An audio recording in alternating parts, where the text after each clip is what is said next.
बोलो जल के बोलो जरा। वैसे तो जो शिवलिंग होता है उस शिवलिंग के आसपास कहीं पर भी बैठ जाओ जहाँ से जल बहता है, बस उस स्थान को छोड़कर। पर विशेष जल चढ़ाने का स्थान कहाँ से बताया गया? उत्तर की ओर मुख करकर। हमें दक्षिण में बैठना है, उत्तर में मुख करना है। उत्तर की ओर भगवान शंकर की जलाधारी, जलाधारी से मतलब है जो शिव जी का चढ़ा हुआ पानी जो बहता है वो उत्तर की ओर जाता है।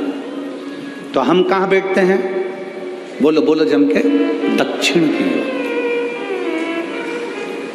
मान लो शिव जी का पानी इधर जा रहा है तो तुम्हें इधर बैठना है, शिव जी का पानी इधर जा रहा है तो तुम्हें इधर बैठना है। वैसे तो शंकर के शिवलिंग के आसपास कहीं पर भी बैठकर पूजन कर सकते हो, पर विशेष कोई कामना होती है, विशेष कोई मनोकामना है और आपका दुख जब कटता नहीं है, आप हार जाते हो, तब उस समय पर दक्षिण में बैठकर जहाँ उत्तर की ओर मुख कर कर भगवान देवाधिदेव महादेव को जल समर्पित किया जाता है। उत्तर दिशा में ऐसा क्या है कि शंकर जी का जल उत्तर की ओर जाता है? ये उत्तर और दक्षिण, ये दो दिशा तो हमारे यहाँ बड़ी विचित्र मानी जाती है। हमारे यहाँ सबसे अच्छी दिशा, कोई मकान भी लेता है तो कहता है पूरा पश्चिम का मकान होना चाहिए। कोई मकान ले, पूर्व का मकान हो, पश्चिम का मकान हो। कोई दुकान ले तो कहते हैं पूरा पश्चिम का मकान दुकान हो। पर मेरा वो घरदानी तो उत्तर दक्षिण का आनंद लेता, उत्तर दक्षिण। ऐसा दक्षिण दिशा में ऐसा क्या है कि शंकर जी का चढ़ा हुआ जल दक्षिण में ही जाता है? यहां तक शिव महापुराण की कथा कहती है, मान लो आपके घर में छोटा सा शिवलिंग है, आपके घर में छोटा सा शिवलिंग है, उस शिवलिंग को आपने थाली में रख लिया। थाली में रखने के बाद में गूंज रहा है आवाज, थाली में रखने के बाद उस थाली में शिवलिंग को रख लिया, आपने उसको स्नान कराया।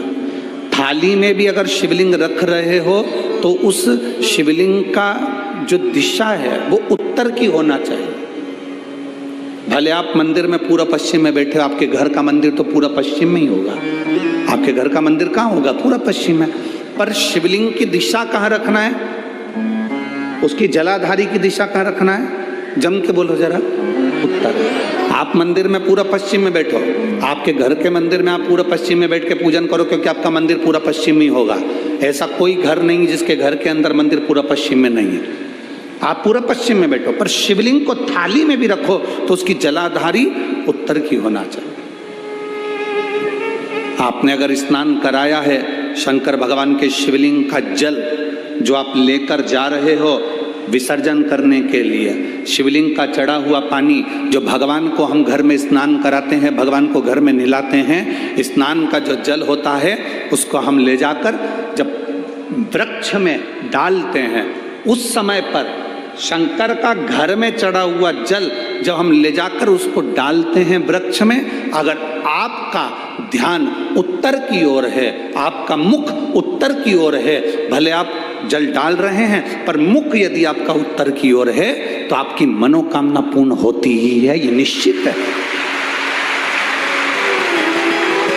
शिव जी का चढ़ा हुआ जल भले हमने अपने घर में स्नान कराया, भले हमने अपने घर में नहलाया, शिवलिंग को अपने घर में स्नान कराया, पर उसका जो जल नहलाने के बाद सब भगवान जब नहा लिए, अपने शिव जी को नहला लिया, वो जल रखा है, पूजन अर्चना सब हो गई, बाद में आप पूजन पे से उठे, उस जल को लेकर गए, आपने जो विसर्जन किया उस जल को आपने पेड़ पौधे में डाला, वो जल उत्तर, भले आपका वृक्ष कहीं पर भी हो पर आपका मुख उत्तर का है और आप उस जल को, शंकर के चढ़े हुए जल को आप पेड़ पौधे में डाल रहे हैं, मतलब आपकी राहें खुल जाएगी और मंजिल तक आप पहुंचोगे जरूर। ये निश्चित, ये निश्चित था। किस किस के घर में शिवलिंग है? हाथ उठाओ जरा, सबके यहाँ है, रखिए।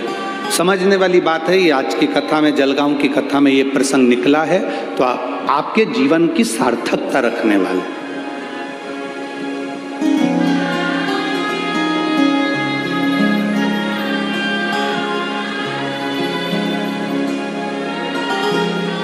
केवल एक दिशा की मूलता रखकर भी हम सुख पा सकते, दिशा की मूलता। नमस्ते आंटी, नमस्ते अंकल। सब